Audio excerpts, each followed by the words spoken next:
প্রিয় শিক্ষার্থী বন্ধুরা, তোমাদের সবাইকে স্বাগত জানাই সহজ পাঠের আরও একটি নতুন ভিডিওতে। আমরা এই ভিডিওতে আজকে আলোচনা করব কীভাবে আমরা একটা তড়িৎ চুম্বক বানাতে পারি।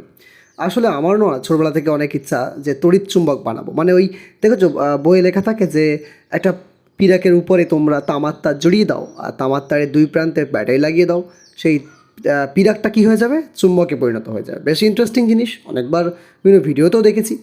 তো আমি কী করতাম, আগে ওই তামার তার পিরাক খুঁজতাম, ওই তামার তার জড়াতাম, নর্মাল যে তামার তারগুলো পাওয়া যায় জড়িয়ে দিয়ে কোনো মাতেই হয় না, শুধু তামার তারা গরম হয়ে যাচ্ছে, ব্যাটারি গরম হয়ে যাচ্ছে, তামার তারা গরম হয়ে যাচ্ছে, চুম্বক তৈরি হচ্ছে না।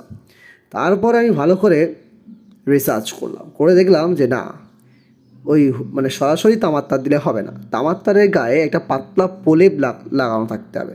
যে তামার তারটা আমরা পেয়ে থাকতে পারি বিভিন্ন মোটরে, পাখার মোটরে হতে পারে, অথবা এমনি খেলনার যে মোটরগুলো হয়ে থাকে তার মধ্যে যে কয়েলিং করা থাকে, ওই কয়েলের যে তারটা, ওই তারটা কিন্তু তোমার চুম্বক তার বা ম্যাগনেটিক ওয়্যার বলা থাকে। আসলে দেখে তুমি বুঝতে পারবে না যে ওটা ওর উপরে পাতলা প্রলেপ লাগানো আছে, আসলেই কিন্তু ওর উপরে পাতলা প্লাস্টিকের প্রলেপ লাগানো আছে। যেমনটা এমনি তারের গায়ে লাল নীল হলুদ সাদা যে প্লাস্টিক থাকে না, ওটা আমরা দেখতে পাই, বুঝতে পাই, কিন্তু ওটা খুবই মাইক্রো ফাইবার দিয়ে তৈরি একটা পাতলা প্লাস্টিকের প্রলেপ লাগানো থাকে, যেটা দেখে বোঝা যায় না। ঠিক আছে, অনেক সময় পাখা কয়েল পুড়ে যায় মানে আসলে অনেক সময় ওই তারগুলো প্রচণ্ড গরম হয়ে যাওয়ার ফলে ওই প্লাস্টিকটা কিন্তু তোমার ক্ষয়ে যায় বা পুড়ে যায়, তার ফলে তারে ঘর্ষণ লেগে কিন্তু অতিরিক্ত কারেন্ট প্রবাহিত হয়ে যায়, যেটাকে শর্ট সার্কিট বলি, এবং তার জন্য পুরো কয়েলটা নষ্ট হয়ে যায়। তা কয়েল নষ্ট হওয়া মানে কিন্তু ওই প্লাস্টিকটা কোনোভাবে জ্বলে যায়, এবং তারে প্লাস্টিক জ্বলে গেলে কয়েলিংয়ে অনেকগুলো তার তো এক জায়গা থাকে, তা সেই তারের কারণে একটা তারের কারণে অন্য তারে চলে যাবে, অতিরিক্ত তড়িৎ প্রবাহ হবে, এবং তোমার এই প্যাক প্যাক করে কোথায় রে, মুরগির বাসা প্যাক প্যাক প্যাক করানোর সময় যাই হোক, আমরা আগে বাড়ি। তো আমি এই তারগুলো তোমরা ছোটো মোটর থেকে সংগ্রহ করতে পারো, অথবা এই ব্যাটারির যে তোমার চার্জারগুলো থাকে, চার্জার নর্মাল যে চার্জারগুলো, এই ভাঙা চার্জারের মধ্যে এই ধরনের সার্কিট থাকবে, সেই সার্কিটে এই যে জিনিস দেখতে পাচ্ছ ফার্মারের মতো, এর মধ্যে এটা খুললে তোমরা ওই ম্যাগনেটিক ওয়্যার পেয়ে যেতে পারো। তো আমার অনেকের বাড়ি ভাঙা চার্জার থাকে, তো ওই জন্য ওটা আমি এটা ইউজ করছি।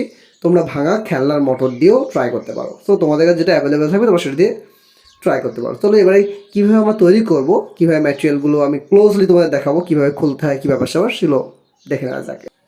দেখো, আমরা ওটাকে ছাড়িয়ে নিলাম, এবার এর মধ্য থেকে আমরা তামার তারটা বার করে নেবো। দেখতে পাচ্ছি তামার তার আছে এর মধ্যে, তামার তার বার করে নিলাম।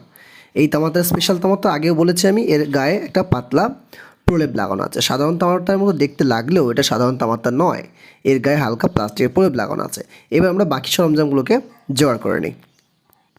বাকি সরঞ্জামের মধ্যে আছে ব্যাটারি আমাদের, তারপরে টেস্টিংয়ের জন্য চুম্বক কাজ করছে কিনা তার জন্য এই পিন নিয়েছি আমরা, এবং তার সাথে তামার তার তো আগেই নিয়েছি, এবং একটি পিরাক এনেছি। পিরাকটা হলো চৌম্বক পদার্থ, চুম্বককে আকর্ষণ করে, এই পদার্থ আমাদের লাগবে।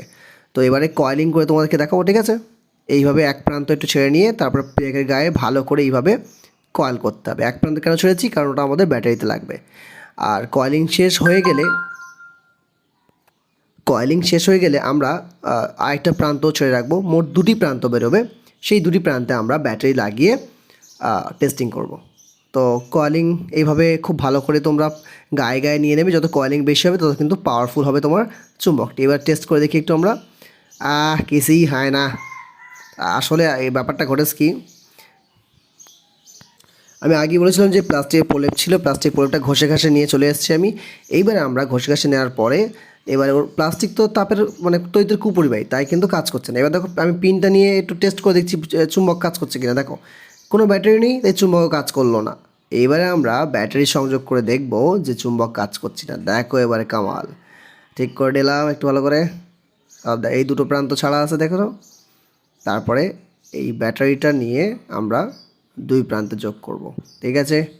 অনেক গল্প হলো, এই প্রান্ত থেকে এই কয়েলিং করে এই শেষ মতো নিয়েছি। এবার ব্যাটারিটা যোগ করতে দাও, দুই প্রান্তে দুটো ব্যাটারি যোগ করলাম, করেই কামালটা হবে। দেখো, এই দেখো, এই প্রান্ত আস্তে আমার হাতটা কাঁপছে, এই দেখো কাঁপছে কাঁপছে, কিন্তু চুম্বক কাজ করলো, কেমন ঝুলছে দেখো। এবার যখনই এই আমার হাত কাঁপছে বলে পড়ে গেল, ঠিক আছে, আমরা আরেকটা নিয়ে আসি দেখি ওটাও কাজ করছে কিনা। হ্যাঁ, আরেকটা, ওটাও কিন্তু আমার চুম্বক কাজ করছে, রাইট। এই চুম্বকটি খুব একটা পাওয়ারফুল হয়নি, তাই দুজনকে নিতে পারছে না, আর আমার হাতও কাঁপছে। ব্যাটারিটা বেশি হলে কিন্তু পাওয়ারফুল হতো আরেকটু, ঠিক আছে। তো এইভাবে আসলে তোমার বাড়িতে কিন্তু এই এক্সপেরিমেন্টটা করতে পারো, তড়িৎ চুম্বক, তড়িৎ দেওয়ার ফলে কিন্তু চুম্বকটা তৈরি হচ্ছে, চুম্বক। এবার যদি আমি তড়িৎ ছাড়িয়ে নিই, অর্থাৎ ব্যাটারিটা সরিয়ে নিই, দেখো কী হয়। ব্যাটারি সরিয়ে নেওয়ার পরে একটু ওয়েট করব, ওয়েট করার পরে এবার ঠেকিয়ে দেখব যে আসলে কাজ করছে কি না। দেখো কিছুই হচ্ছে না, তার মানে বুঝতে পারলাম যে তড়িৎ ছিল বলেই এই আকর্ষণ বলটা কাজ করছিল, বুঝলে? তাহলে এইভাবে তড়িৎ চুম্বকটি কাজ করে, ঠিক আছে। যেটা বলতে ভুলে গেছিলাম, কাছে এসো বলি ওই যে লাল বাটন দেখতে পাচ্ছ না, তাই খোঁচা মেরে দাও, দিলেই ঝামেলা শেষ, বিনা পয়সা সাবস্ক্রাইব। আর ভালো লাগলে একটা লাইক করে দিও নিজের মধ্যে, ঠিক আছে।